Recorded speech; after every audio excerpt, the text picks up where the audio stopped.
تو وہ جس کا منتر پڑھ رہا تھا اوم ہری اوم اوم ہری اوم پڑھ رہا تھا، تو فوراً اسی اوم ہری اوم نے وہاں سے آسمان سے یا جہاں پر وہ بیٹھا تھا وراجمان تھا وہاں سے ایک شکتی آئی، ایک طاقت آئی، اس برنلات کو پورے طور پر گھیر لیا، اور وہ جو آگ ابل رہی تھی، وہ جو پانی ابل رہا تھا، وہ جو انگارہ بنا ہوا تھا، جیسے ہی وہ شکتی آ کر ملی پانی میں وہ پھول بن گیا، وہ گلاب بن گیا۔ یہ دیکھنے کے بعد ہرنیکشپ کے غصہ اور تیز ہو گیا کہ آخر اس بچے میں کون سی طاقت ہے، آخر اس بچے کی حفاظت کون کر رہا ہے، اس بچے کی رکشا کون کر رہا ہے، بتاؤ ذرا دیکھو تو صحیح۔ اور زیادہ کرودھت ہو گیا اور غصے میں ہو گیا، اس نے کہا کہ کسی طریقے پر مجھے اپنے بیٹے کو ختم کرنا ہے، اس لیے کہ میرے بات نہیں مان رہا۔ میرے بھائیوں، اس بیٹے نے صاف لفظوں میں کہہ دیا کہ ابا آپ غلط ہیں، میں مر جاؤں گا، آپ کی بات نہیں مانوں گا، میں مر جاؤں گا، مجھے قربان کر دو، میری جان ختم کرنے کی تم لاکھ کوششیں کر لو، میں ایک وشنو کا، پرماتما کا، ہری اوم کا میں پوجیہ نہیں چھوڑوں گا، میں ان کا بھکت تھا، بھکت ہوں، بھکت رہوں گا۔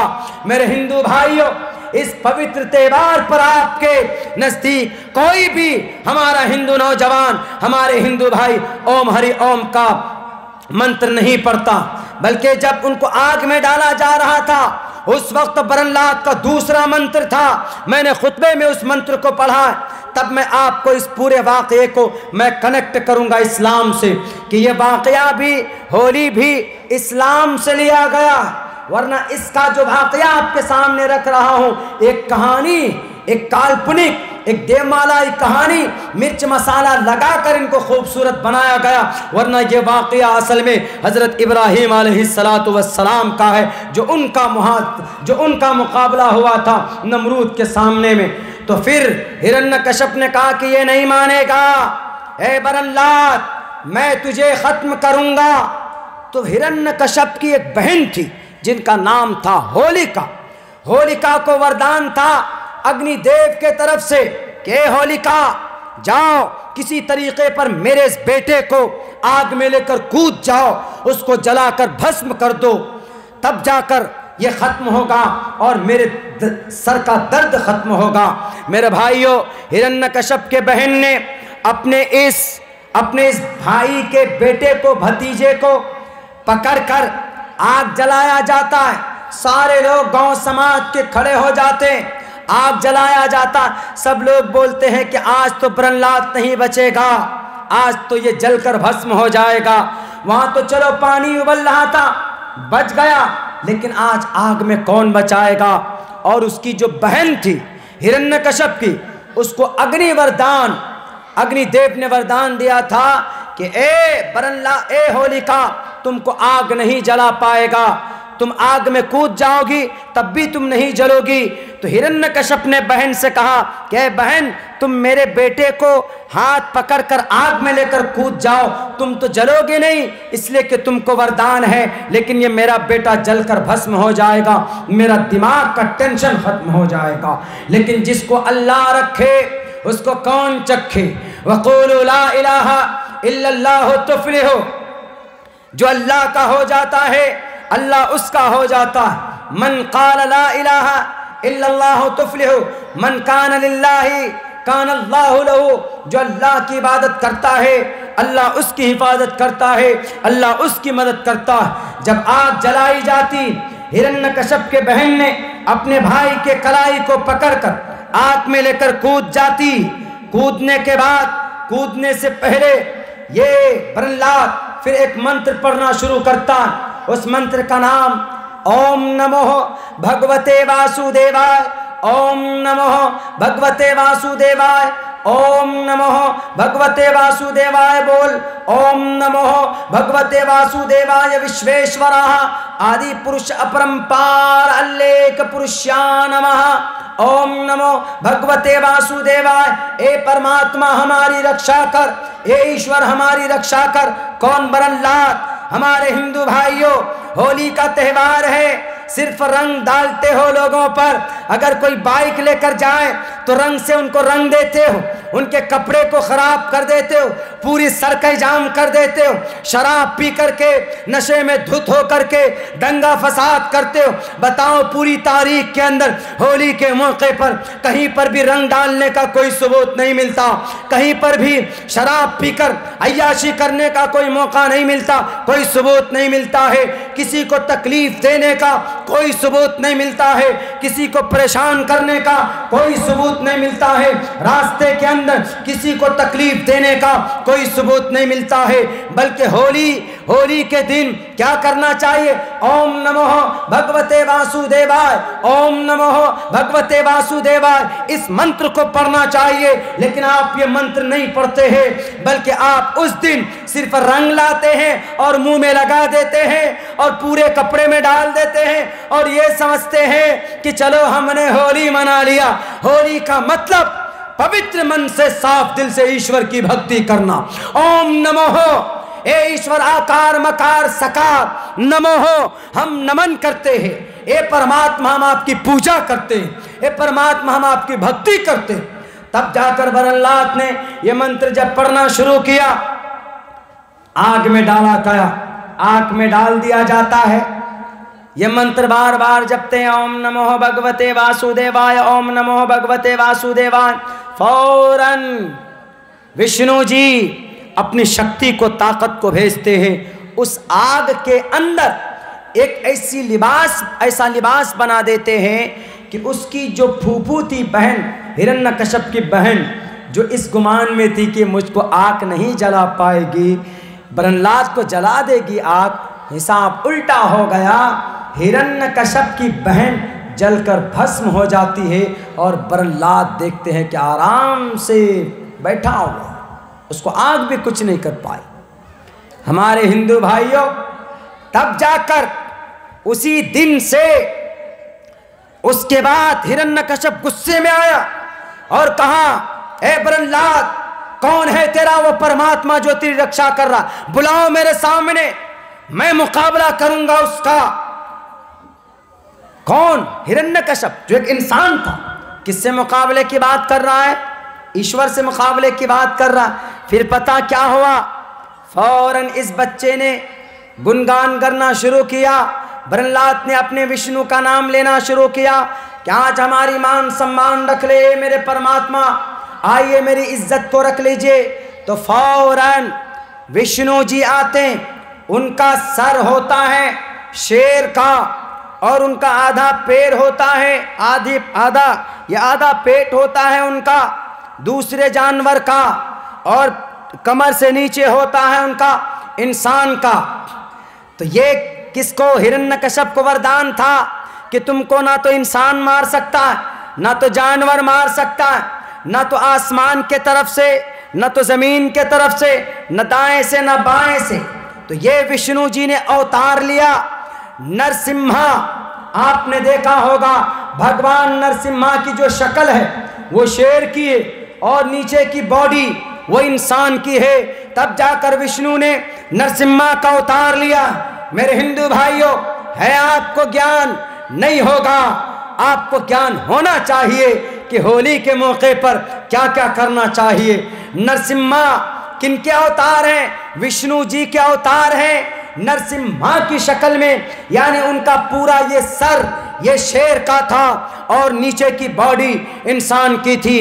جب یہ آئے گدا لے کر آئے, تب جا کر ہرنیاکشپ نے دیکھا اور کہا کہ یہ تو نہ انسان ہے اور نہ جانور ہے, یہ مجھ سے مقابلہ کرے گا. جب مقابلہ شروع ہوتا ہے تو بھگوان نرسمہا نے ان کو پکڑ کر ہاتھ میں اٹھایا اور کہا کہ اے ہرنیاکشپ, تم کو ایشور نے وردان دیا تھا, برہما نے. کیا وردان؟ کہ تم کو آسمان سے نہیں مارا جائے گا, زمین سے کوئی نہیں مار سکتا, دائیں سے بائیں سے نہیں مار سکتا, تم کو کوئی انسان نہیں مار سکتا, تم کو کوئی جانور نہیں مار سکتا. دیکھو میں کون ہوں, میں انسان بھی نہیں ہوں, میں جانور بھی نہیں ہوں, اور تم کہاں ہو؟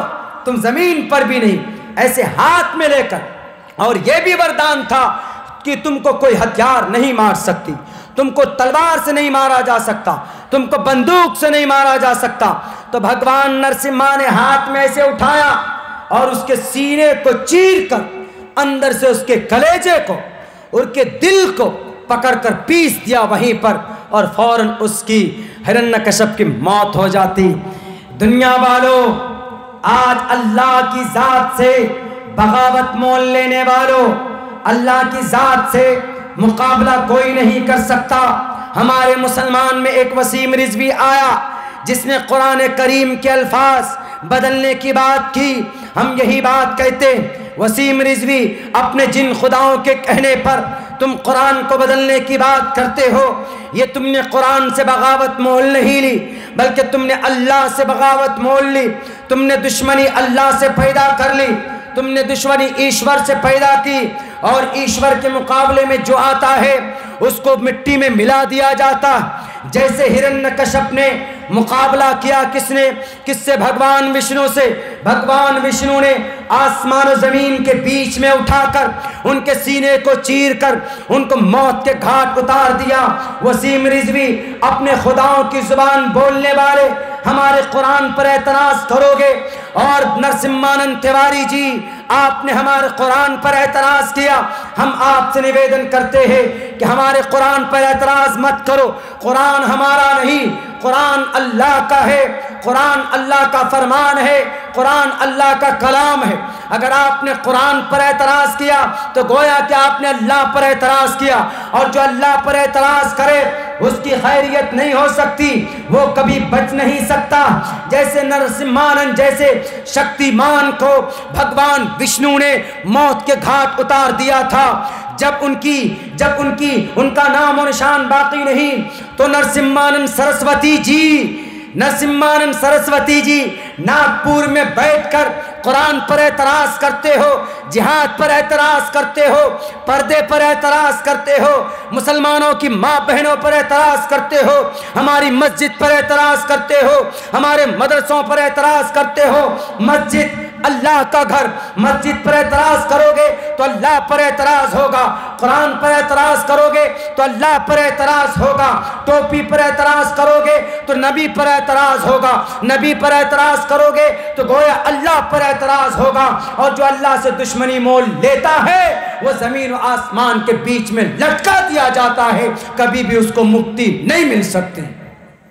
میرے بھائیوں، میرے ساتھیوں، آپ کے سامنے اب یہ موقع، ہولی کا پورا ڈیٹیل آپ کے سامنے میں نے رکھا کہ جب اسی دن کو یاد کرتے ہیں کون لوگ؟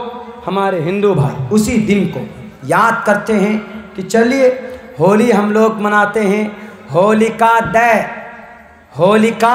دے یعنی ہولیکا دے کے باڈی کا سنسکار کرتے، اس کو اس دن کریا کرم کیا جاتا ہے۔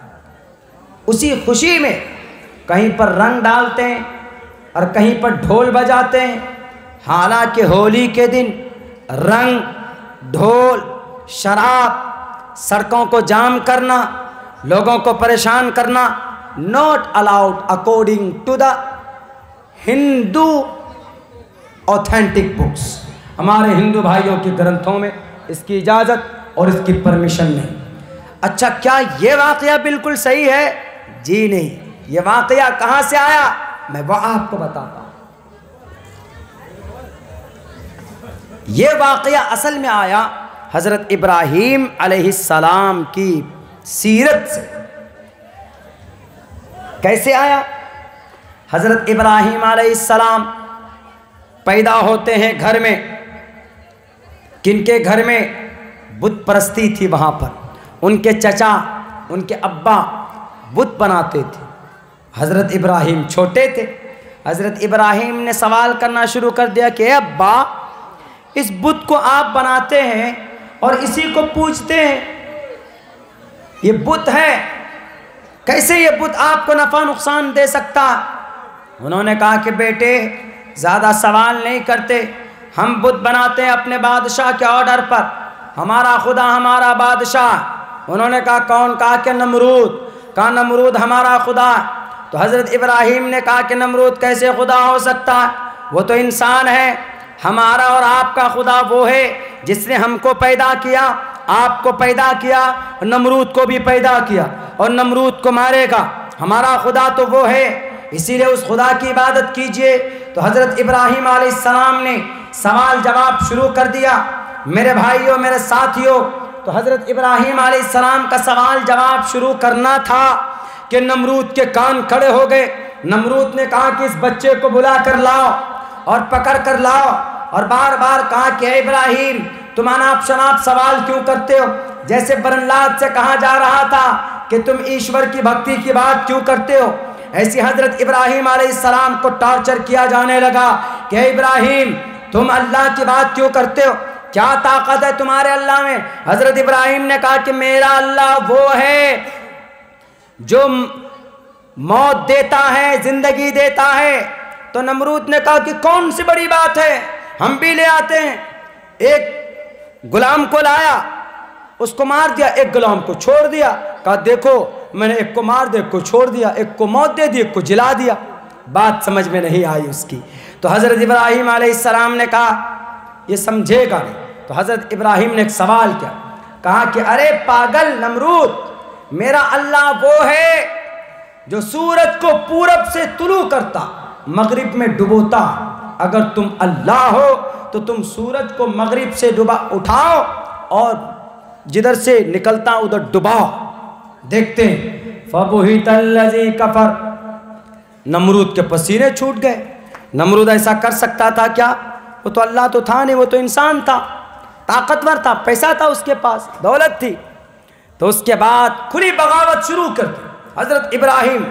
جیسے آج میں بولتا ہوں تو RSS والوں کو مرچی لگتی، میں بولتا ہوں بجرنگ دل کے لوگوں کو مرچی لگتی، میں بولتا ہوں تو پارٹیوں کو مرچی لگتی، کمیونل پارٹی کو، فرقہ پرست پارٹیوں کو مرچی لگ جاتی کہ مولانا عبداللہ کیوں بولتے، مولانا عبداللہ تاریخ کیوں بولتے، مولانا عبداللہ وید کیوں پڑھتے، مولانا عبداللہ قرآن پڑھ کر کیوں سناتے، مولانا عبداللہ 26 آیتوں پر اعتراض ہوا، پورا قرآن پڑھ کر کیوں سنایا، مولانا عبداللہ صاحب کیوں بولیں گے، مسلمانوں کو کیوں بتائیں گے مدرسہ بند ہوتا ہے؟ تو مولانا عبداللہ کہتا ہے کہ اے لوگوں آ جاؤ، آرٹیکل اور بھارت کا سمویدھان لے کر تمہارے مدرسے نہیں بند ہوتے۔ جیسے آج لوگوں کو برا لگ رہا ہے، عبداللہ سالم نظروں میں چوبتا ہے، ہمارے علماء نظروں میں چوبتے ہیں، ہمارے امام صاحب نظروں میں چوبتے ہیں کہ نہیں جناب یہ لوگوں کے سامنے میں یہ ہمارے علماء کرام لوگوں کو بتا رہے ہیں، سمجھا رہے ہیں۔ میرے بھائیوں، میرے ساتھیوں، ہم نے سنکلپ لیا ہے چاہے جس طاقت کو جو کرنا ہو کر لے، ہمیں بدنام کرنے کی جتنی کوشش کرنا ہو کر لے۔ ہم ایک مسلمان ہیں، ہم ایک عالم دین ہے، ہم حافظ قرآن ہیں، ہمارے سینے میں قرآن ہے، ہمارے سینے میں حدیث ہے، ہمارے سینے میں محمد رسول اللہ کی محبت ہے، ہمارے سینے میں عظمت صحابہ ہے، ہمارے سینے میں اکابرین اولیاء کی درد ہے، اہمیت ہے، عزت ہے، سمان ہے، پیران پیر ہے، خواجہ غریب نواز ہے، عبد القادر جیلانی ہے، اور جنید بغدادی ہے، معین الدین چشتی ہے، ہمارے سامنے شیخ زکریا ہے، ہمارے سامنے قاسم نانوتوی ہے۔ سارے علماء کی اہمیت ہمارے دل و دماغ کے اندر ہے۔ ہم یہ بات لوگوں کو سمجھائیں گے، ہم تمہارے ڈرنے سے نہیں ڈریں گے۔ بنگال میں آ کر ڈگڈگی بجاتے ہو بجا لو، ہم لوگوں کو بتاتے رہیں گے کہ بنگال کے لوگوں حق کا ساتھ دینا، ظالموں کا ساتھ مت دینا، فرقہ پرست طاقتوں کا ساتھ مت دینا، عقل مندی کا ثبوت پیش کرنا۔ اگر ظالم طاقت آپ کے بنگال کی گدی پر بیٹھ گیا تو آپ کی ٹوپی اتار کر پھینک دیں گے، آپ کی داڑھیوں کو اتار کر پھینک دیں گے، آپ کی مسجدوں میں تالے ڈلوا دیں گے، جیسا کہ مدھیہ پردیش میں ہمارے مسجد کے مینارے توڑے گئے، جیسا کہ ہماری مسجدیں شہید کی گئی، کوئی پوچھنے والا نہیں ہوا۔ اگر آپ نے بنگال میں غلطی کی، اگر آپ نے بنگال میں عقل مندی کا ثبوت نہیں پیش کیا، میں کسی کا نام نہیں لوں گا، یہ فیصلہ آپ کو کرنا ہوگا۔ پیسوں سے اپنے ایمان کو مت بیچنا۔ اگر آپ کے گھر میں 5 ووٹر ہیں تو آپ کو جو اچھا لگے آپ اس کو ووٹ کیجئے گا۔ پیسے لے کر اپنے ایمان کو نہیں بیچیے گا، پیسے لے کر اپنی ضمیر کا سودا نہیں کیجئے گا، ورنہ بہت سے لوگ ہیں اس دنیا میں جو پیسے لے کر اپنی ضمیر کو بیچ دیتے ہیں، جیسا کہ وسیم رضوی نے پیسے لے کر قرآن پر اعتراض کیا۔ وسیم رضوی کے مسلمان نہیں بلکہ وہ بے ایمان ہے، ایمان فروش ہے، جس نے قرآن پر اعتراض کیا۔ پیسے لے کر اپنے ایمان کو بیچنے کی کوشش مت کرنا۔ ایمان بڑی قیمتی دولت ہے، اللہ کے خزانے میں ایمان سے بڑی کوئی دولت نہیں ہے۔ اسی لیے آپ کے نظروں میں جو بہتر ہو، جو بہتر قیادت کرتا، جو بہتر لیڈر ہو سکتا، جو آپ کی رہنمائی کر سکتا، جو کامنل نہ ہو، جو سماج کو سب کو ایک نظروں سے دیکھتا۔ اللہ نے تمام انسان کو ایک ماں باپ کے کوکھ سے پیدا کیا۔ صحیح سے ایک وردیک ایوا ایک ایوا نسمیو وکشویڑیا شدرو برمنتامتی برمن چیتی شدرتام سیک ایواتر پتی پر جانام قدم پنرجاتی کرتا پر بھیدا۔ سب کے ماں باپ جب ایک ہے، آدم اور حوا کے کوکھ سے پیدا ہوئے۔ ہندو کہاں سے پیدا ہوا؟ آدم کے ذریعے اماں حوا کے کوکھ سے۔ مسلمان کہاں سے پیدا ہوئے؟ اماں حوا کے کوکھ سے پیدا ہوئے۔ پھر کون ہے یہ لوگ جو اس دیش کے ہندو مسلمانوں کو بانٹتا؟ پھر کون ہے یہ وہ لوگ جو اس دیش کے اندر کرسچن جین بودھ کو بانٹتا کہ تم ہندو ہو، تم مسلمان ہو؟ آج تمہارا دھرم خطرے میں، آج ہمارا دھرم خطرے، کسی کا کوئی دھرم خطرے میں نہیں ہے۔ اگر کوئی چیز خطرے میں ہے تو ان راجنیتاؤں کی کرسی خطرے میں ہے۔ اسی لیے میرے بھائیوں، میرے ساتھیوں، بہت کریٹیکل سچویشن ہے آپ کے بہار کے اندر۔ شریعت کا ایک فیصلہ بتا رہا ہوں آپ لوگوں کو، شریعت کا۔ شرعی اعتبار سے، مسئلے کے اعتبار سے ہم لوگ جو ووٹ ڈالتے ہیں نا، ووٹ، شریعت کی نظر میں اس کا کیا مقام، مسئلے کے اعتبار سے مسئلہ کیا کہتا ہے؟ چونکہ ہم اسلام کو مانتے ہیں، شریعت کو مانتے ہیں، اور شریعت اور اسلام ہر جگہ پر ہماری رہنمائی کرتا، ہر جگہ پر۔ ایسا نہیں کہ صرف نماز میں، زکوٰۃ میں، روزے میں، حج میں، نہیں، ہر جگہ پر۔ ہم کہیں پر بھی جائیں، کہیں پر بھی رہیں، آپ 24 گھنٹے میں جو بھی حالات آپ کے سامنے آئے، ہر حالات میں قرآن اور شریعت آپ کی رہنمائی کرتا ہے، ہر جگہ پر۔ کوئی مائے کا لال نہیں کہہ سکتا کہ یہ معاملہ سامنے آیا ہے، قرآن میں اب آرڈر نہیں ہے، طریقہ نہیں ہے، اپائے نہیں ہے، کیا کریں؟ نہیں، کوئی معاملہ، چاہے وہ کرونا کا معاملہ ہو، کرونا آ جائے تو کیسے بچیں؟ ہم نے پہلے بھی بتایا تھا، آج بھی بتاتا ہوں، کرونا کا علاج اللہ نے قرآن میں بیان کیا۔ کرونا کا علاج، کرونا سے بچنے کا کون سا طریقہ؟ 2 ہی 3 طریقہ ہے نا۔ کرونا سے بچنا ہو تو سب سے پہلے کیا کیجئے؟ ہاتھ دھوئیے اپنا ہاتھ، اور ہاتھ دھونے کے بارے میں 1450 سال پہلے ہمارے نبی بتا کے گئے کہ نہیں گئے؟ یہ تو آپ آج آئے ہیں کہ ہاتھ دھو، wash your hands, wearing the mask, social distancing, 2 گز دوری، ماسک ہے ضروری۔ آج بول رہے ہیں ہاتھ دھو، آج بول رہے تم تو، ہمارے نبی تو 1500 سال پہلے بتا کر کے گئے کہ اے لوگو ہاتھ دھو، کھانا کھاتے ہو تو ہاتھ دھو، استنجا صبح اٹھتے ہو تو ہاتھ دھو، سونے جاتے ہو تو وضو کرو، نماز پڑھنے کے لیے جاتے ہو تو وضو کرو، وضو میں ہاتھ دھو 2 مرتبہ گھٹوں تک 3 دفعہ۔ جب 3 دفعہ ہاتھ دھوئیں گے آپ، 5 وقت کی نماز ہوتی ہے، 5 وقت آپ وضو کریں گے تو 3 مرتبہ ہاتھ دھوئیں گے تو 5 یا 15، پورے دن جب آپ 15 مرتبہ ہاتھ دھوئیں گے تو کرونا آئے گا آپ کے پاس؟ کرونا تو مسجد کے گیٹ سے بھاگ جائے گا، کہہ رہے نہیں یہ تو 3 مرتبہ ہاتھ دھو رہا۔ بتائیے اسلام میں بتایا کہ نہیں طریقہ؟ کورونا سے بچنے کا ایک ماتر سب سے پہلا علاج، واش یور ہینڈز۔ پوچھ لیجیے آپ، ہمارے پردھان منتری جی چیخ رہے ہیں، چلا رہے ہیں، امیتابھ بچن صاحب ڈیلی کہتے ہیں wash your hands, wash your hands, daily phone لگاتے ہیں wash your hands, wearing the mask, physical distancing, social distancing بولتے ہیں کہ نہیں بولتے؟ اب یہ تمہارے نبی بہت پہلے بتا کر کے گئے، الحمدللہ۔ نہیں مانو گے دنیا والوں، ماننا پڑے گا۔ نہیں مانو گے تم قرآن کو تو کرونا منوائے گا، لیکن منوائے گا، بھلے ہی وہ چائنا سے آئے کہ امریکہ سے آئے، لیکن کرونا منوائے گا کہ قرآن اور نبی کی شریعت دنیا کی انسانوں کی کامیابی کے لیے ہے۔ اچھا، ہاتھ دھوتے ہیں، ماسک لگاتے ہیں ہم لوگ، چلیے ماسک لگاتے ہیں، اور ماسک لگانے سے ایک مسئلہ اور کلیئر ہو گیا۔ فرانس والے کیا بولتے ہیں؟ ماسک کیوں لگائیں؟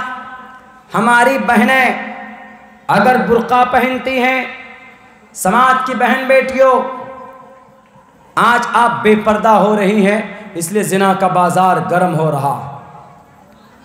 آج آپ لپسٹک لگاتے، لپ بام لگاتے، پاؤڈر لگاتے ہیں، آپ اپنی شکل پر، اچھی بات، آپ لگائیے، آپ لپسٹک لگائیے، وہ جو الاؤ ہو، جو جائز ہو۔ آپ پاؤڈر لگائیے، آپ کریم لگائیے، آپ فیس واش استعمال کیجیے، آپ بہتر سے بہتر باڈی لوشن یوز کیجیے۔ ہم منع نہیں کرتے، اسلام منع نہیں کرتا، لیکن کن کے لیے ہونا چاہیے؟ اپنے شوہر کے لیے ہونا چاہیے، غیر محرم کے لیے نہیں۔ سماج کی بیٹیوں، یہ نہیں کہ ہم بہتر کپڑے پہن لیں گے، ہم سڑکوں پر جائیں گے تو 10 لڑکا ہم کو دیکھے گا ہماری خوبصورتی کو، نہیں، اجازت نہیں ہے۔ Don't show your beauty and ornament in front of the stranger person. Islam doesn't allow, Quran not allowed to show your beauty and ornament in front of the people. لوگوں کے سامنے آپ کی خوبصورتی کو ظاہر کرنے کا قرآن الاؤ نہیں کرتا۔ عورت پردے میں اچھی لگتی، سماج کی بیٹیاں پردے میں اچھی لگتی۔ اگر آپ کو باہر جانا ہو تو پردے میں جائیں۔ آپ کہیں گے کہ مولانا فرانس والا تو اس پر اعتراض کرتا، فرانس والا کرے اعتراض۔ اگر وہ اعتراض کرتا ہے اور یہ کہتا ہے کہ مائیں بہنیں کیسے ماسک میں رہیں گی، برقعے میں رہیں گی، ان کا دم گھٹ جائے گا، تو فرانس والوں کے کان پکڑ کر کہو، ارے برقعے میں عورت کا دم گھٹتا ہے۔ 6 گھنٹے 5 گھنٹے اگر عورت باہر جائے، مارکیٹ میں جائے، برقع پہن کر جائے، تو آپ یہ کہتے ہو ان کا دم گھٹ جاتا ہے۔ یہ کورونا سے بچنے کے لیے تم جو 14 گھنٹے تک ماسک لگا کر رکھتے ہو، اس سے دم نہیں گھٹتا۔ جب 14 گھنٹے کورونا سے بچنے کے لیے ماسک لگایا جا سکتا ہے تو فرانس اور جرمنی والوں، تو ہماری مائیں بہنیں بھی برقعے کے اندر 10-10 گھنٹے تک کا وقت گزار سکتی ہے۔ یہ قرآن کا یہ فیصلہ ہے۔ جب تم ماسک لگا سکتے ہو تو ہماری مائیں بہنیں برقع کیوں نہیں لگا سکتی؟ ہے کہ نہیں ہے؟ بہت بولتے تھے کہ نہیں برقعے کے اندر میں دم گھٹتا ہے ماؤں کا، لوگ بدنام کر رہے تھے۔ بہانہ کیا بن رہا تھا کہ برقعے کی وجہ سے دم گھٹتا ہے، عورتوں کا سانس اٹک جاتا ہے۔ کورونا نے کہا کہ جھوٹ مت بولو، یہی اعتراض کرتے تھے نا لوگ۔ ہم لوگ کہتے تھے کہ نہیں برقعے سے کوئی دم نہیں گھٹتا، برقع پہننے سے کوئی ترقی میں رکاوٹ نہیں ہے۔ لوگ نہیں مانتے تھے، لوگ کہتے تھے کہ مولانا کا کام کیا بیان کرنا، لیکن اللہ نے ایسا کیا، اللہ کی لاٹھی میں کبھی آواز ہوتی ہے؟ نہیں ہوتی۔ اللہ نے ایسا کیا کہ نہیں مانو گے تم؟ ارے مولانا عبداللہ جو کہہ رہے ہیں کہ برقعے سے دم نہیں گھٹتا، صحیح کہہ رہے ہیں۔ فرانس والا ماننے کے لیے تیار نہیں، فرانس والا زبردستی پابندی پہ پابندی لگائے جا رہے، نہیں برقع نہیں ہونا چاہیے، دم گھٹتا ہے۔ کورونا نے کہا اچھا میں آ رہا ہوں چائنا سے۔ کورونا جا کر پہنچا فرانس میں اور جا کر کہا کہ تم لوگ خود اپنا ماسک لگاؤ تو منہ میں۔ 12 گھنٹے تک جب وہ ماسک لگانے لگے تب ان کو پتا ہوا، ارے ہاں ماسک لگانے سے، برقع پہننے سے دم نہیں گھٹتا۔ کس نے بتایا؟ کورونا نے بتا دیا۔ نہیں مانو گے تم قرآن کے پیغام کو تو اللہ تبارک و تعالیٰ تمہیں کورونا کے ذریعے سے سمجھائے گا، لیکن سمجھائے گا ضرور۔ لیکن ایک بات یہ بھی ہے، بے وقوفی بھی بہت ہوتی ہے بھائی۔ ابھی آپ دیکھیں گے مہاراشٹرا میں کئی شہروں کے اندر میں کیا ہے، لاک ڈاؤن ہے۔ اب لاک ڈاؤن بہت آسان ہو گیا، بہت آسان۔ کہیں پر کوئی کچھ ہوا بھائی لاک ڈاؤن کر دو، کہیں پر کسی کو اندر گھوٹالا کرنا ہوا اس شہر میں لاک ڈاؤن لگا دو۔ آپ کے بنگال میں بھی کہیں کہیں پر ہوگا، کیوں؟ چناؤ جو آ رہا ہے اس میں ہوگا، اس میں کریں گے کچھ لوگ گڑبڑی، لاک ڈاؤن لگا دیجیے۔ ہمارا ایک دوست ہے بولتا مولانا عبداللہ صاحب جلدی سے ہمارا ٹکٹ بنا دیجیے۔ ہم نے کہا کیوں بھائی؟ بولا لاک ڈاؤن لگنے والا ہے۔ ہم نے کہا کیسا لاک ڈاؤن لگے گا؟ بولا ہفتے میں 2 دن۔ بولا ہفتے میں 2 دن 24 گھنٹہ لاک ڈاؤن، اس کے بعد باقی 5 دن 6 دن صرف رات میں لاک ڈاؤن، دن میں نہیں۔ اب بتائیے بھائی ہفتے میں 2 دن لاک ڈاؤن لگے گا، سنیچر کے دن اور اتوار کے دن، یعنی سنیچر اور اتوار کو کرونا گھومتا ہے سڑکوں پر، اسی لیے لاک ڈاؤن لگا دیا۔ باقی 5 دن کہاں چلا جائے گا کرونا؟ کہاں چلا جاتا ہے؟ اسکول چلا جاتا ہے پڑھنے کے لیے شاید، یا اپنے گھر میں آرام کرتا ہے کرونا باقی 5 دنوں میں۔ اس لیے کہتے ہیں کہ 5 دنوں میں لاک ڈاؤن نہیں لگے گا۔ ٹائم فکس کر دیتے ہیں کہ اس ٹائم پر لاک ڈاؤن، 9 بجے سے لے کر صبح 11 بجے تک لاک ڈاؤن۔ کیا 9 بجے سے لے کر 11 بجے تک کرونا آئے گا؟ کرونا نے بتایا ہے کیا کہ ڈی ایم صاحب ہم 9 بجے سے لے کر 11 بجے تک آئے گا سڑکوں میں؟ اسی لیے لوگوں کو بتا دو۔ عجیب طرح کی ایک کیا سوچ بنا لی، کیا چیز بنا لی ہے لوگوں نے اس دنیا میں کرونا کو لے کر۔ ابھی تک دوائی تو بنائی نہیں گئی، پتا چلا جو لوگ ویکسین لے رہے ہیں ان میں سے کچھ لوگ مر رہے ہیں۔ یہ 21 تاریخ تھی یہاں پر پرولیا کے اندر پچھلے سال، وہاں پر بہت سارے لوگ آئے مصافحہ کرنے۔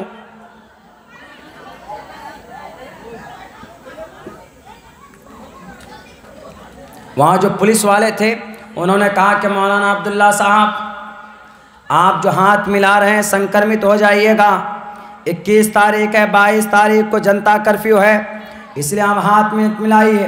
ہم نے کہا کہ بھائی میں 5 وقت وضو کرتا ہوں، میں ہاتھ دھوتا ہوں، تمہارے کہنے سے نہیں، میں ابھی ہاتھ ملا کر جاؤں گا، میں ابھی کھانا کھانے بیٹھوں گا تو نبی کی سنت 3 مرتبہ میں ہاتھ دھوؤں گا اپنے گھٹنوں تک، تب جا کر میں کھانا کھاؤں گا، تو جو بھی سنکرمت ہوا ہوگا، سنکرمن آیا ہوگا، وہ سب کا سب ختم ہو جائے گا۔ ہم نے کہا کہ ہم نبی کے ماننے والے، ہم عاشق رسول ہیں، ہم محمد کے غلام ہیں، ہم صحابہ کے ماننے والے ہیں، اسی لیے ہمیں چھو نہیں سکتا۔ بہت لوگوں نے بدنام کرنا شروع کیا کہ ٹوپی داڑھی والے سے کرونا پھیلا، ٹوپی داڑھی والوں سے کرونا پھیلا۔ لگا لو، کوشش کر لو، جتنی محنت کرنی ہو، جتنی کوشش کرنا ہو، تمہیں مسلمانوں کو بدنام کرنے کے لیے یہ قوم کبھی بدنام نہیں ہوتی۔ لاکھ جو بدنام کرنے والے، اللہ تبارک و تعالیٰ اسے ہی دنیا کے اندر ذلیل اور رسوا کرتا، کیا کہ نہیں کیا؟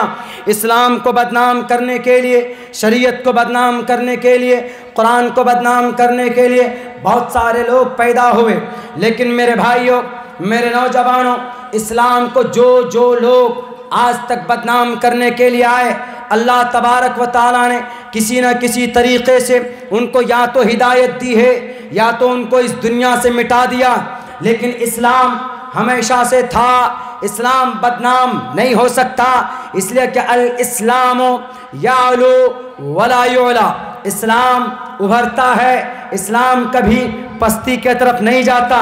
لیکن ضرورت اس بات کی ہے کہ ہم نوجوانوں کو اپنے مذہب کو سمجھنا ہوگا، اپنے قرآن کو سمجھنا ہوگا، اپنی شریعت کو سمجھنا ہوگا، ظلم کے خلاف آواز بلند کرنی ہوگی۔ ابھی چناؤ کے ٹائم پہ بہت سارے نیتا آئیں گے، آ کر کہیں گے کہ فلاں صاحب اتنا ٹاکا لے لو، ہمارا کام کر دو۔ کیوں جی؟ اگر آپ حق پر ہو تو ہم آپ کا کام کریں گے۔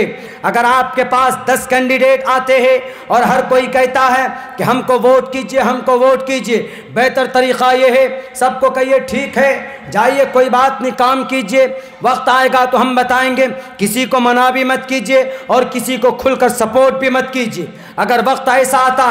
لیکن اگر آپ سامنے دیکھتے ہیں کوئی حق کی حمایت کرنے والا ہے، کوئی ظلم کے خلاف آواز بلند کرتا، اگر کوئی ایسا آدمی ہے جو صحیح قائد ہے، جو صحیح حمایت کرتا ہے لوگوں کا، ہندو مسلمان جین بہت سارے لوگ برابر ہیں، تو آپ کھل کر ان کی حمایت بھی کر سکتے ہیں۔ اسلام نے کہا تعاونوا علی البر والتقوی ولا تعاونوا علی الاثم والعدوان، ایسے لوگوں کی حمایت کرو، ایسے لوگوں کی حمایت کرو جو آپ کے قوم کے سماج کے عزت و آبرو کے لیے سوچتا، جو سماج میں دنگا نہ پھیلاتا، جو سماج میں معصوم انسانوں پر ظلم نہ کرتا، اور ایسے کامنل لوگ جو گدی پر بیٹھ کر اس دیش کے اندر ہندو مسلمان کرتے ہیں، اس دیش میں ٹوپی اور ٹیکا کرتے ہیں، اس دیش میں مندر مسجد کرتے ہیں، ایسے لوگوں کو پکڑ کر انہیں چنو اور انہیں اپنی طاقت سے، اپنے ووٹ سے ان کو اس دھرتی کے اندر، ان کو پستی کے اندر لے کر بٹھا دو۔ میرے بھائیوں، شریعت کے نظر میں اگر اللہ نے آپ کے پاس ایک ووٹ رکھا تو شریعت کے نظر میں اگر آپ جس کو بہتر سمجھتے ہیں آپ اس کو دیجئے، لیکن اگر آپ نے پیسہ دے کر، پیسہ لے کر اپنے ووٹ کا سودا کیا تو شریعت کے نظر میں بہت بڑا گناہ ہے، یہ گناہ کبیرہ سے بھی زیادہ گناہ ہے۔ کیوں؟ اس لیے کہ اگر آپ نے پیسہ لے کر 500 روپے لے کر ایک ووٹ آپ نے کسی شرابی کینڈیڈیٹ کو، کسی بھی کامنل کینڈیڈیٹ کو، کسی بھی لوٹیرے کینڈیڈیٹ کو آپ نے ایک ووٹ دیا اور وہ جیت کر کرسی پر بیٹھ گیا، بیٹھنے کے بعد اس نے آپ کی مسجد میں تالا لگوا دی، اس نے کسی بھی معصوم بچی کا ریپ کروایا، اس نے ہماری سماج کے اندر دنگا پھیلایا، اس نے ہمارے سماج میں بلکہ شراب پیتا ہے، بلکہ وہ آپ کے حقوق کو لوٹتا ہے، بلکہ وہ کرپشن کرتا ہے، وہ گھوٹالا کرتا ہے، تو کتنے سارے گناہ کیے انہوں نے۔ تو پتہ ہے ان گناہوں کا بوجھ ان کے سر پر تو ہوگا ہی ہوگا، لیکن پہلے آپ کے سر پر ہوگا، اس لیے کہ آپ نے 500 روپے لے کر آپ نے ان کو اپنا ووٹ دیا۔ شریعت کہتی، قرآن کہتا، ہمارا اسلام کہتا آپ کے پاس ایک ووٹ ہے، تو اس ووٹ کی شرعی اعتبار سے ایک اہمیت ہے۔ ووٹ کا مطلب گواہی دینا۔ جب آپ کسی کینڈیڈیٹ کو ووٹ دیتے ہو گویا آپ ایک گواہی دے رہے ہو کہ یہ ہمارا لیڈر ہوگا۔ اگر آپ نے شرابی کو گواہی دے دی کہ یہ ہمارا لیڈر ہوگا، جب وہ شراب پیے گا اس کا گناہ آپ کے ماتھے پر بھی رکھا جائے گا۔ اس لیے مسلمان قوموں، اپنے ایمان کو پیسوں سے نہیں بیچیے گا، اپنے ایمان کا سودا پیسوں سے نہیں کیجیے گا، اس لیے کہ پیسوں سے جو آدمی اپنے ایمان کو بیچ دیتا ہے اللہ کے نظر میں اس کا کوئی مقام نہیں ہوتا ہے، اللہ کے نظر میں اس کی کوئی عزت نہیں ہوتی ہے۔ وقتی طور پر آپ پریشانی میں ہوں گے، وقتی طور پر آپ دقت میں ہوں گے، لیکن جب آپ دقت میں ہو کر ایمانداری کے ساتھ آپ کسی پریشانی کا مقابلہ کرتے ہیں، ایمانداری کے ساتھ آپ کسی ظالم کا مقابلہ کرتے ہیں تو اللہ کی طرف سے مدد نازل ہوتی ہے۔ سینکڑوں واقعات صحابہ کرام کے اس تعلق سے موجود۔ انشاءاللہ ہم لوگ پیسوں سے اپنے ایمان کا سودا نہیں کریں گے، وعدہ کرتے ہیں انشاءاللہ تبارک و تعالی۔ میرے بھائیوں، ایک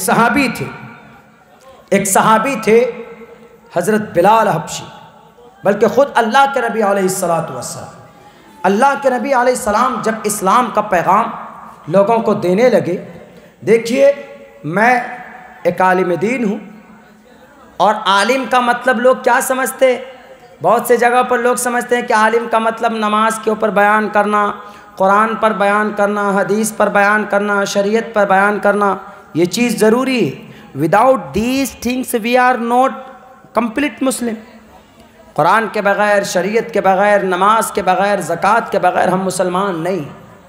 لیکن ہم جس دیش میں رہتے ہیں اس دیش میں ایک قانون ہے، ایک سسٹم، اس دیش میں کچھ فسطائی طاقت ہے، کچھ ظالم طاقت ہے، تو اس طاقت سے آپ کو کون آگاہ کرے گا؟ جیسے یہ ووٹ کا مسئلہ آیا تو ہم میں سے بہت سے لوگوں کو یہ بھی پتہ نہیں کہ شرعی اعتبار سے ووٹ کی کیا اہمیت ہے۔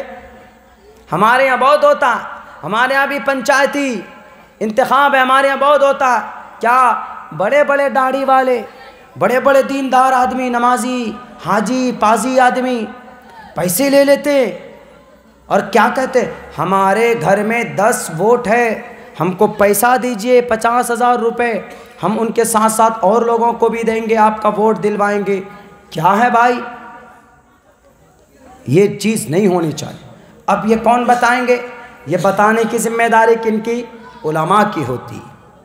اگر ہم ہی علماء خاموش ہو جائیں گے، ہم کہیں گے کہ نہیں وہ ووٹ کا مسئلہ ہے وہ جانے، وہ راجنیتی کا مسئلہ ہے وہ جانے، نہیں میرے نوجوانوں، نہیں میرے ساتھیوں، میرے مسلم بھائیوں، ہم نے کہا نا اسلام نے ہر جگہ پر رہنمائی کی، جہاں پر نماز، زکوٰۃ، شریعت کا کوئی مسئلہ اٹکتا ہے تو علماء بتاتے ہیں، لیکن جہاں پر دنیا کا کوئی مسئلہ اٹکتا ہے تو وہاں پر بھی ہمارے علماء آنے چاہیے۔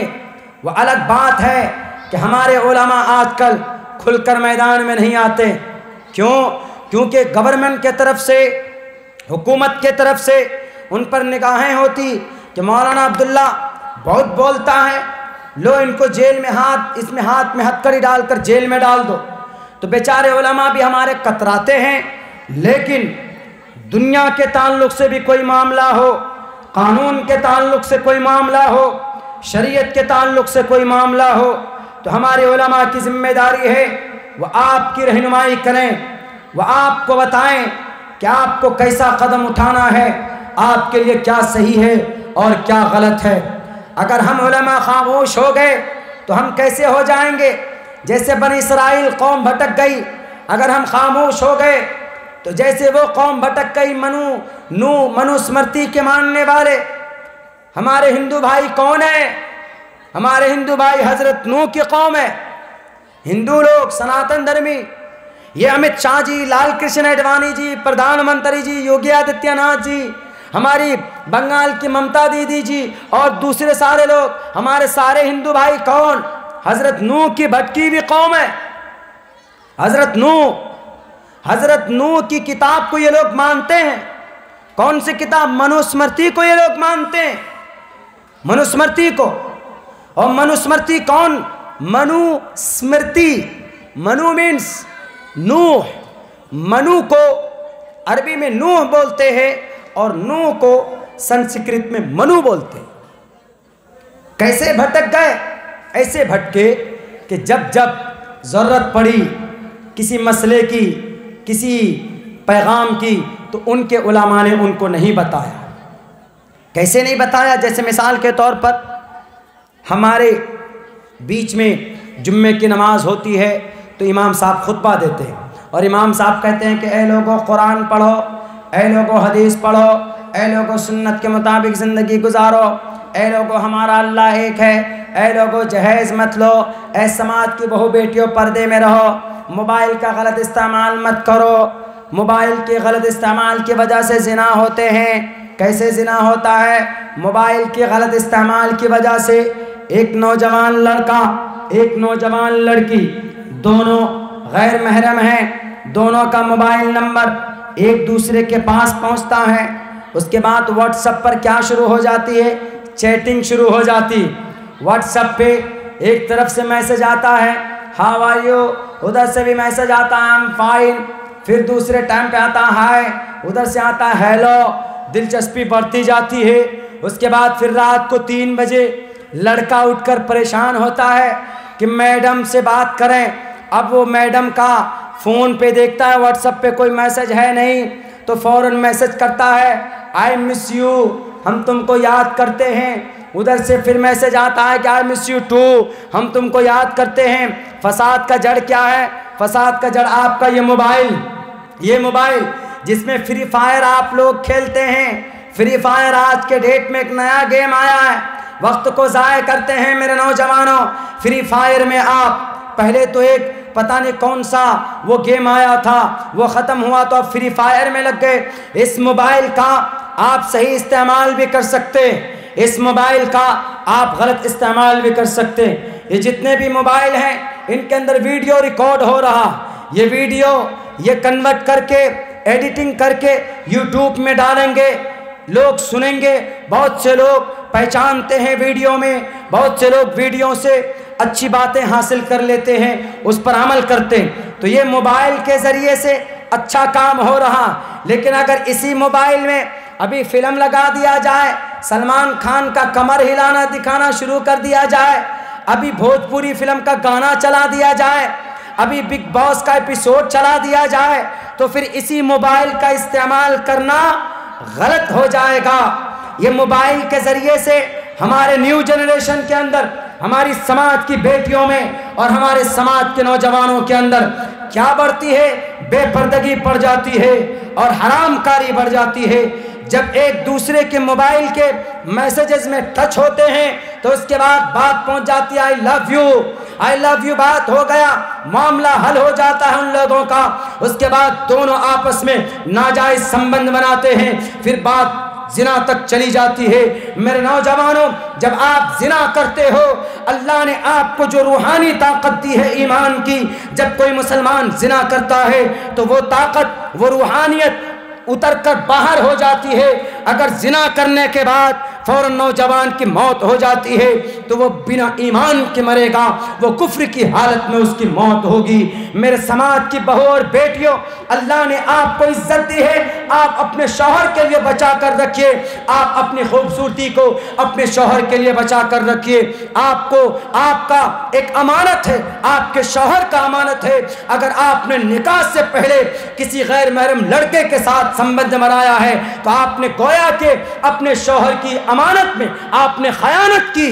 آپ کو قیامت میں اپنے شوہر کو جواب دینا ہوگا۔ جب آپ کا شوہر، اللہ جب پوچھے گا کہ تمہاری عزت تمہارے عورت کی امانت، تمہاری عزت تمہارے شوہر کی امانت تھی، تم نے اپنے یار دوست کے ساتھ، اپنے بوائے فرینڈ کے ساتھ، اپنے گرل فرینڈ کے ساتھ تم نے پکنک منا کر، دیگھا جا کر، کلکتہ جا کر، ہوٹلنگ کر کر اپنی عزت کیوں تم نے گنوائی تھی؟ اسلام میں اس کی اجازت نہیں۔ اس موبائل کا غلط استعمال نہ کیا جائے۔ اس موبائل کو آپ استعمال کرتے ہیں تو اس میں نعت سنیے، اس میں تقریر سنیے، اس میں قرآن کریم کی تلاوت سنیے۔ ہمارے اس موبائل کے اندر آپ دیکھ لیجئے گا کہ قرآن کریم ہم نے اس موبائل کے اندر لوڈ کیا ہوا۔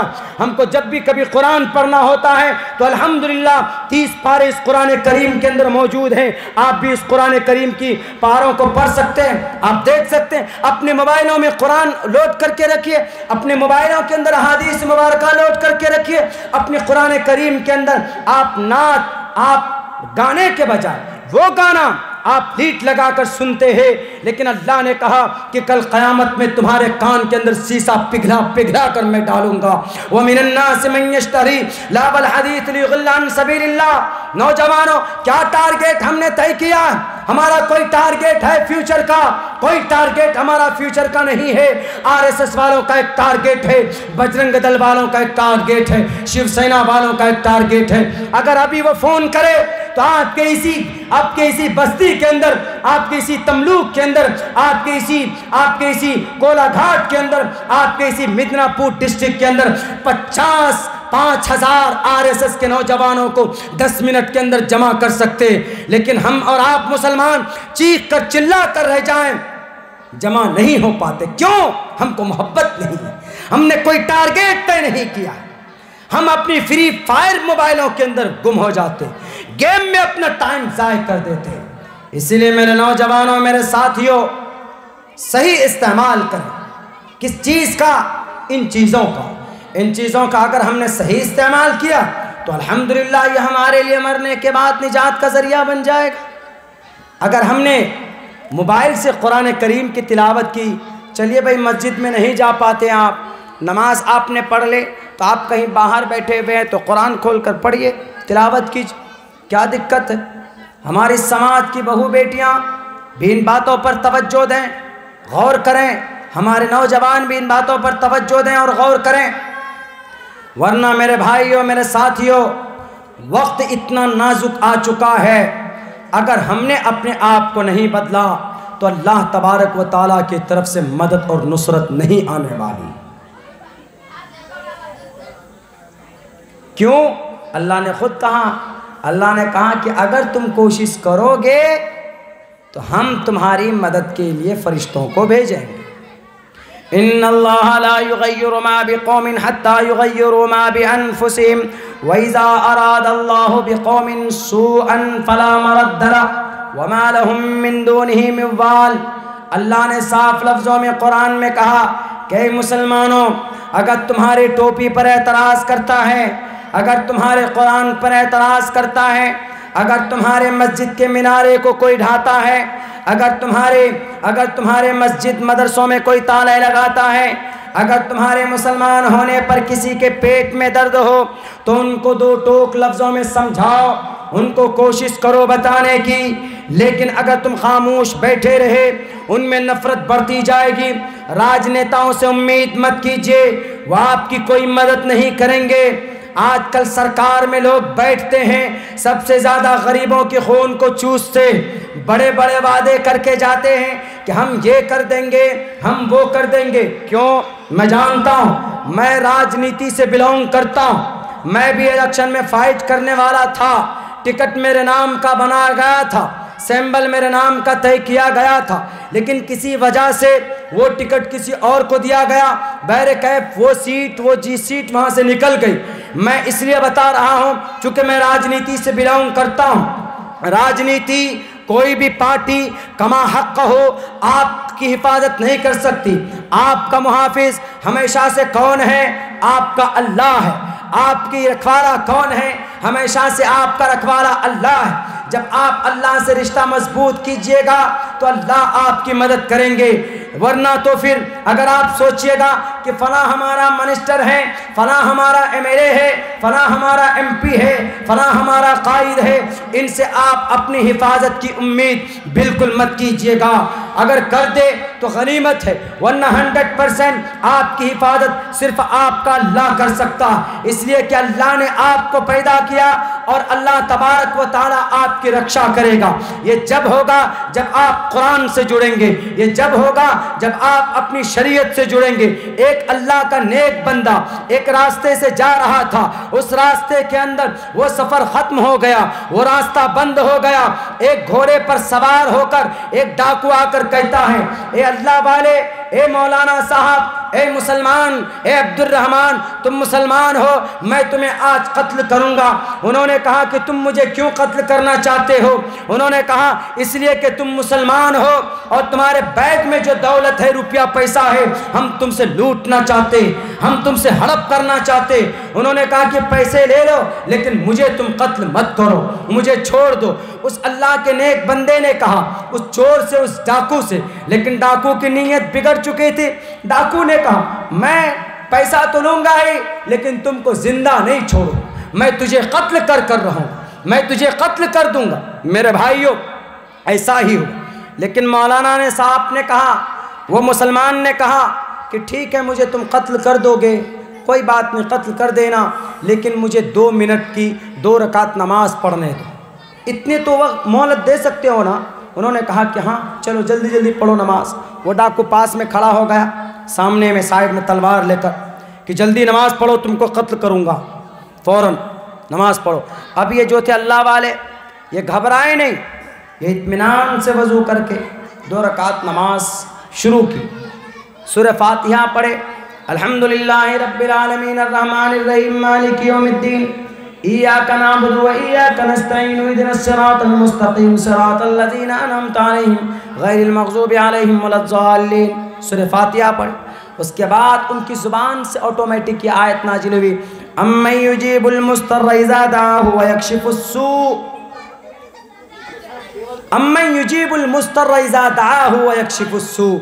جب اس آدمی نے اپنے آپ یہ آیت نازل، یہ آیت شروع ہوئی اس کی زبان سے، پڑھنا شروع کیا، امن یجیب المضطر، جب کوئی مشکل میں پھنسا ہوا آدمی اللہ کو یاد کر رہا، امن یجیب المضطر اذا دعاہ ویکشف السوء، تو اللہ تبارک و تعالی اس کی پریشانی کو دور کرتے۔ اس آدمی نے سوچا مجھے اب مرنا ہی ہے، اللہ سے دعا کر لیتا ہوں۔ جب اس نے نماز میں یہ آیت شروع کی تو فوراً ایک سفید گھوڑے پر نقاب پہن کر سفید لباس میں ایک آدمی پہنچتا ہے، ہاتھ میں تلوار لیے، ہاتھ میں تلوار لے کر پہنچتا ہے۔ اس کے بعد وہ جو ڈاکو تھا اس نے دیکھا کہ یہ تیسرا آدمی کون آ گیا، تیسرا آدمی کون آ گیا۔ جیسے نماز پڑھی، سلام پھیرا تو وہ جو آدمی سوار آیا تھا سفید آدمی، اس نے فوراً تلوار سے اس ڈاکو کا خاتمہ کیا، اس کو مارا، ان کی جان بچ گئی۔ تو مولانا صاحب نے کہا کہ تم کون ہو، کہاں سے آئے ہو، کیا کرنے آئے ہو؟ انہوں نے کہا کہ مولانا صاحب پتہ ہے آپ اکیلے تھے، آپ یہ سمجھ رہے تھے کہ آپ کی کون حفاظت کرے گا، آپ کو کون بچائے گا، آپ ہمیشہ سے اللہ کی عبادت کرتے ہوئے آئے، اللہ کی ذات پر آپ کو ہمیشہ سے بھروسہ رہا۔ امن یجیب المضطر اذا دعا، آپ نے یہ آیت پڑھی، میں امن یجیب المضطر کا غلام ہوں، اللہ کی طرف سے بھیجا گیا ہوں۔ آپ کو دنیا سے امید نہیں تھی کہ دنیا والے بچائیں گے، لیکن آپ کو اللہ کی ذات سے امید تھی، تو اللہ نے مجھے بھیجا آپ کی امید پر کھڑا اترنے کے لیے۔ اللہ کے طرف سے میں من یجیب المضطر کا غلام ہوں۔ میرے بھائیو، وہ آدمی فوراً سجدے میں گرتا ہے، اللہ کا شکریہ ادا کرتا ہے۔ دیکھیے، جب آدمی دنیا سے مایوس ہو جاتا ہے، جب دیکھتا ہے کہ دنیا میں اس کی حفاظت کوئی نہیں کرے گا، تو وہ آدمی اللہ کے دربار میں ہاتھ اٹھاتا ہے۔ آدمی کو اللہ سے مایوس نہیں ہونا چاہیے، ہمیشہ سے اللہ کی طرف ہاتھ اٹھاؤ۔ اللہ کے نبی جب پریشان ہوتے تھے، جب کوئی دقت پریشانی آتی تھی، تو فوراً 2 رکعت نماز پڑھ کر اللہ تبارک و تعالیٰ کے سامنے روتے اور گڑ گڑاتے تھے کہ اللہ مدد فرما، ہماری قوم کی ہماری اس پریشانی سے میں نکال۔ تو اس آدمی کو فوراً اللہ تبارک و تعالیٰ نے بچایا اور کہا کہ آپ جس اللہ کے اوپر بھروسہ کرتے ہیں، جس اللہ کے لیے آپ نماز پڑھتے ہیں، مجھے اسی اللہ نے آپ کی رکشا کے لیے بھیجا۔ آج ہم مسلمان نماز نہیں پڑھتے، آج ہم مسلمان جھوٹ بولتے، آج ہم مسلمان کتنے گناہ کا کام کرتے ہیں، اور ہم کیا امید رکھتے ہیں کہ اللہ تبارک و تعالی ہماری مدد کریں گے۔ کیسے مدد کریں گے؟ چغل خوری ہم کرتے ہیں۔ سود مسلمان کھاتا ہے کہ نہیں کھاتا ہے؟ سب سے زیادہ جھوٹ کون بولتا ہے؟ مسلمان بولتا ہے۔ سب سے زیادہ انڈیا میں شراب کون پیتا ہے؟ مسلمان پیتا ہے۔ سب سے زیادہ دھوکہ کس قوم میں؟ مسلمانوں میں۔ سب سے زیادہ بے وفائی کس قوم میں؟ مسلمانوں میں۔ سب سے زیادہ جہالت کس قوم میں؟ مسلمانوں میں۔ میرے بھائیوں، میرے مسلمانوں، انگریز کی ایک عورت نے، ایک پروفیسر نے ایک مسلمان مرد سے پوچھا تو تم کس کو مانتے ہو؟ انہوں نے کہا کہ میں محمد الرسول اللہ کو مانتا ہوں۔ انہوں نے کہا کہ تم مانتے ہو یا صرف جانتے ہو؟ انہوں نے کہا کہ جانتا بھی ہوں اور مانتا بھی ہوں۔ انہوں نے کہا کہ تم کہاں سے تعلق رکھتے ہو؟ انہوں نے کہا کہ میں بھارت کا مسلمان ہوں۔ کہا کہ بھارت کے مسلمان ہو، نبی کو مانتے ہو، تو تم میں وہاں ذلیل کیوں کیا جاتا ہے؟ نبی کے ماننے والے، نبی کی سنت پر عمل کرنے والے، وہ کبھی بھی رسوا نہیں ہوتے، تو بھارت کے اندر مسلمانوں کو کیوں ذلیل کیا جاتا ہے؟ بتائیے ذرا۔ تو وہ جو مسلمان تھا اظہار نام کا، ان کی زبان بند ہو گئی۔ انہوں نے کہا کہ I don't know what is happening around us، ہمارے بیچ کیا ہو رہا ہے ہم نہیں جانتے، لیکن اتنا ضرور ہے کہ ہمیں بھارت کے اندر کچلا جا رہا ہے، گاجر مولی کی طرح کاٹا جا رہا۔ انہوں نے کہا کہ تم مسلمان تو ہو، لیکن تم لوگ صرف زبانی مسلمان، تم لوگ پریکٹیکلی مسلمان نہیں ہو۔ کہا کیسے؟ کہا کہ ہم انگریز ہیں، ہم یہودی ہیں، لیکن ہم طاقتور، ہم عزت کی زندگی گزار رہے ہیں۔ انہوں نے کہا کیسے؟ تم تو انگریز ہو، تم تو یہودی نصارہ ہو، اور اللہ نے کہا کہ دنیا میں یہود و نصارہ ذلیل ہوں گے، رسوا ہوں گے، لیکن تم بول رہے ہو کہ ہم عزت کی زندگی گزار رہے ہیں۔ تو اس انگریز عورت نے کہا تم ہی بتاؤ نا کہ امریکہ میں لوگ خوشحال ہیں کہ نہیں، چائنا میں لوگ خوشحال ہیں کہ نہیں، جاپان میں لوگ خوشحال ہیں کہ نہیں، یورپ میں لوگ اچھی حالت میں ہے کہ نہیں؟ حالانکہ ان تمام جگہوں میں کون ہے؟ مسلمان کم ہے، یہود و نصارہ زیادہ ہیں، چائنا میں کمیونزم زیادہ ہے، کسی خدا کو نہیں مانتے، لیکن وہ لوگ عزت کی زندگی گزار رہے ہیں۔ تم بھارت کے مسلمان اللہ اللہ کرتے ہو، نبی نبی رسول کرتے ہو، نعرہ لگاتے ہو، علی علی کرتے ہو، ابو بکر کرتے ہو، عثمان کا نام لیتے ہو، چتر برادری بردے